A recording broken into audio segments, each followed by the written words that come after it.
नमस्कार। क्रिकेट की दुनिया से एक बहुत बड़ी बल्कि कह सकते हैं कि एक चौंकाने वाली खबर आ रही है और इसका सीधा ताल्लुक है आने वाले वर्ल्ड कप से।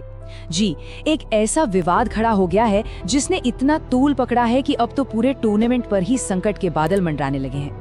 और सबसे बड़ा सवाल जो इस वक्त हर क्रिकेट फैन के जहन में है वो यही है, क्या बांग्लादेश सच में भारत में होने वाले वर्ल्ड कप से अपना नाम वापस ले लेगा?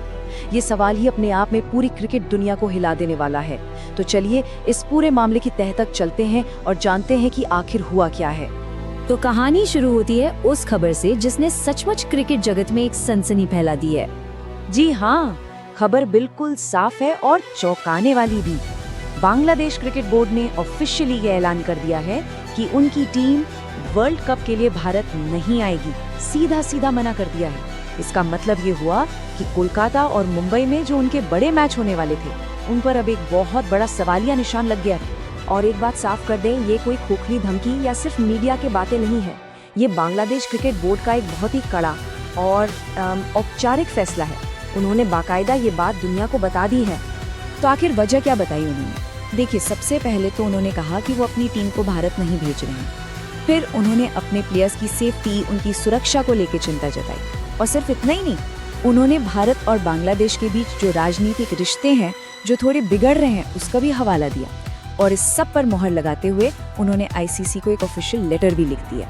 तो सवाल ये उठता है कि आखिर बात यहाँ तक पहुँची कैसे? एक क्रिकेट टूर्नामेंट को लेकर दो पड़ोसी देशों में इतना बड़ा टकराव, इसकी शुरुआत आखिर हुई कहाँ से? तो आइए अब इस पूरे विवाद की जड़ तक चलते हैं, समझते हैं कि ये चिंगारी आखिर भड़की कहाँ से।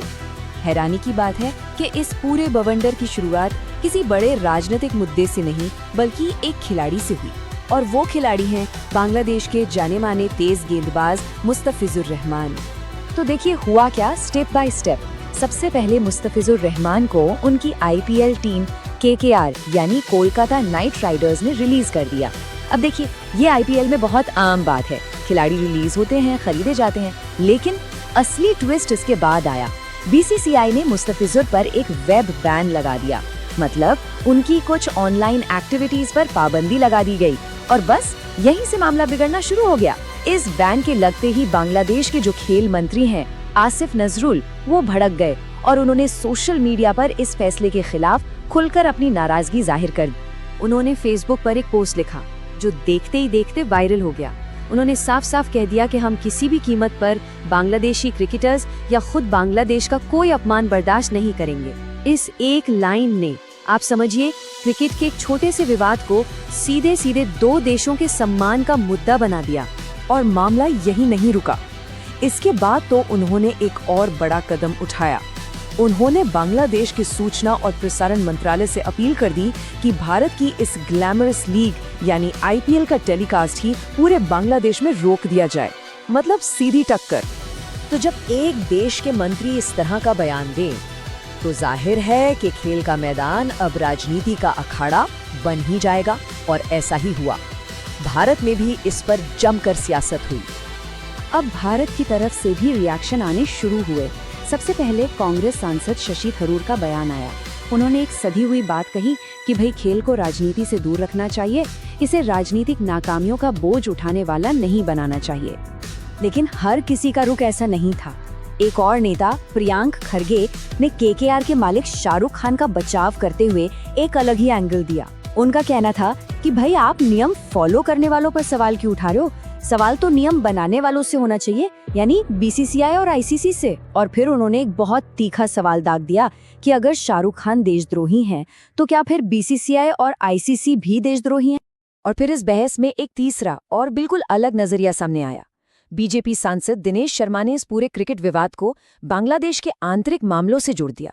उन्होंने वहां हो रहे कथित उत्पीड़न का जिक्र किया और कहा कि ऐसी चीजों की कोई तारीफ नहीं कर सकता और ये किसी भी समाज या देश के लिए विनाशकारी होता है। तो अब हालत ये है कि दोनों देशों के क्रिकेट बोर्ड आमने सामने हैं, राजनेता बयानबाजी कर रहे हैं। तो सवाल ये है कि अब आगे क्या? अब सबकी नजरें सिर्फ एक ही जगह पर टिकी हैं, क्रिकेट की सबसे बड़ी पंचायत आईसीसी। कहते हैं ना, the ball is in their court. तो अब गेंद पूरी तरह से आईसीसी के पाले में है। बांग्लादेश ने अपनी तरफ से चिट्ठी लिख दी है और वो उम्मीद कर रहे हैं कि आईसीसी उनकी स्थिति को समझेगा और जल्द कोई फैसला सुनाएगा। सच कहें तो अब पूरे वर्ल्ड कप का भविष्य आईसीसी के ही हाथों में। और ये पूरी घटना हमें एक बहुत बड़े सवाल के साथ छोड़े जा रही है। क्रिकेट और राजनीति का ये जो टकराव है, इसका भविष्य क्या है? जब खेल के मैदान पर दो देशों का राजनीतिक तनाव इस कदर हावी हो जाए, तो क्या ये उस जेंटलमैन गेम की आत्मा के लिए एक बहुत बड़ा खतरा नहीं है? सोचने वाली बात है।